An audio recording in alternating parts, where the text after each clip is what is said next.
Hello everyone, how are you beta? We hope that you are completing your work timely, sent by teachers and take care of your health. Very good. Let's start today's session. In today's session, we will study about second chapter of history, colonization of India. What is the name of chapter? Colonization of India. First of all, we have to know that what is the meaning of colonization? Colonization occurs when a country or a nation take control of other land, region or territories. In the same way, when a powerful country take control over a less or powerless country on political, social and economic life, that process is called colonization.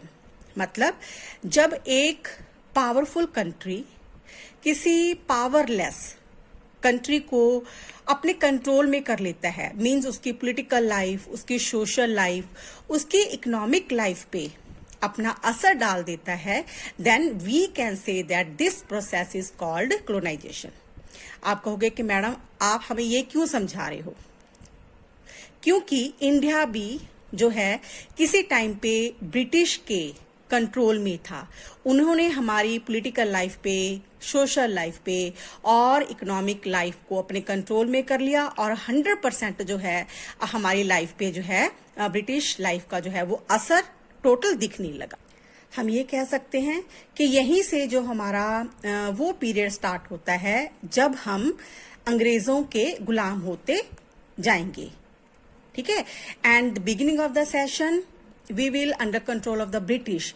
And जब हम chapter या 8th class के last chapter पे होंगे तब हम अपना जो इंडिपेंडेंस डे है वो मना रहे होंगे. तो कहने का मतलब है ये वो चैप्टर है जहां से धीरे धीरे जो है ब्रिटिश इंडिया को टोटल अपने कंट्रोल में ले लेगा. कैसे? चलो स्टार्ट करते हैं. Arrival of the trading companies. By the end of the 16th century, Europe overseas trade with East started to gain a huge profit. The Portuguese were the first group of European traders to reach India. 18th century वो century थी जब बहुत सारी जो foreign trading company थे वो India की तरफ या ईस्ट की तरफ जिन्होंने रुख किया, और उनमें सबसे पहले जो इंडिया में पहुंचने वाले थे वो कौन थे? पोर्चुगीज. और उनमें से एक ग्रेट एक्सप्लोरर जिसको हम कहते हैं वास्को डा गामा, ठीक है, वो इंडिया में आए 1498 में.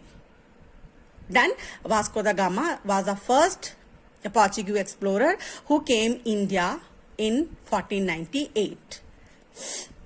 Other European companies were other companies कौन कौन सी यूरोपियन कंपनीज जो इंडिया में जो है आई? सबसे पहले पोर्चुगीज, उसके बाद English east India company reached India near about 1606 and 7.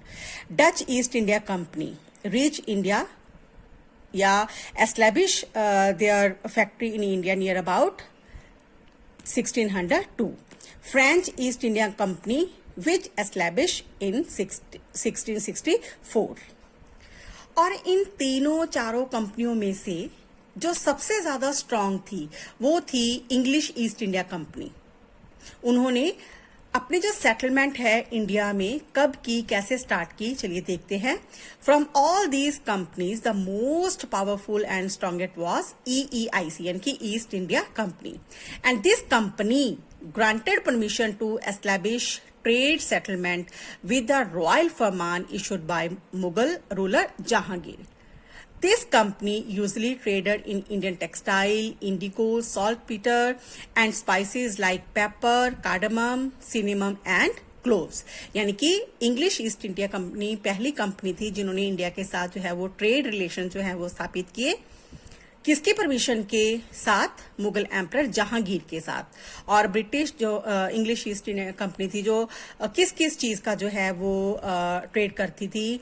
Textile हो गया, इंडिगो हो गया, सॉल्ट पेपर, मसाले जैसे ब्लैक पेपर, काली मिर्च, छोटी हरी इलायची या दालचीनी और लौंग.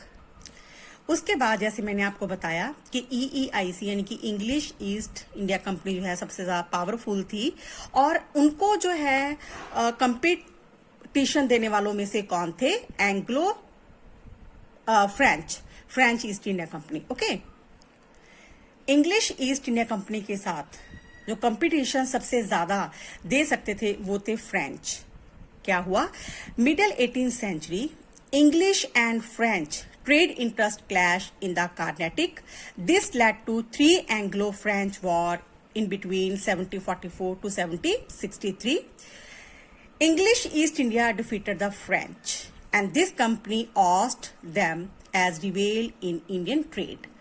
3 युद्ध जो है, 3 वार जो हैं, जिनको हम एंग्लो फ्रेंच वॉर के नाम से जानते हैं, जो 1744 से लेकर 1763 तक हुए, इंग्लिश ने फ्रेंच को हराया और उनको इंडियन ट्रेड की जो रेस में से उनको ऑस्ट कर दिया, यानी कि बाहर निकाल दिया। Next topic, birth of British Indian army. British चाहते थे कि हम एक ऐसी आर्मी बनाएं जो हमें इंडियन ट्रेड सेटलमेंट से मतलब प्रोटेक्ट कर पाए और इसमें मतलब ट्रेड को एक्सपैंड करने में हमारी हेल्प करे। Mid 18th century EEIC training to European and Indian soldier, उन्होंने ट्रेनिंग देना जो है वो स्टार्ट कर दिया मिलके। इंडियन शोल्डर भी थे उसमें और यूरोपियन भी। And Bombay, Madras, Calcutta, the 3 armies to form the company army. पहले बॉम्बे, मद्रास, कलकत्ता की अलग अलग अपनी अपनी आर्मी थी, बट आफ्टर सम टाइम इन्होंने क्या किया, तीनों की जो आर्मी को मिला के एक आर्मी जो है वो बना ली। Okay, and sepoys had training about discipline and military skills. जो ब्रिटिश आर्मी में इंडियन मतलब लोग थे, उनको वहां पे सिपाही कहा जाता था और सिपाहीज को बहुत अच्छी तरह से ट्रेन किया जाता था। उनको डिसिप्लिन के कैसे डिसिप्लिन में रहना है वो सिखाया जाता था, और मिलिट्री स्किल्स जो कि ब्रिटिश की स्किल्स थी वो उन सब में जो है हमारे इंडियन ट्रूप्स को या सिपाहीज को ट्रेन किया जाता था।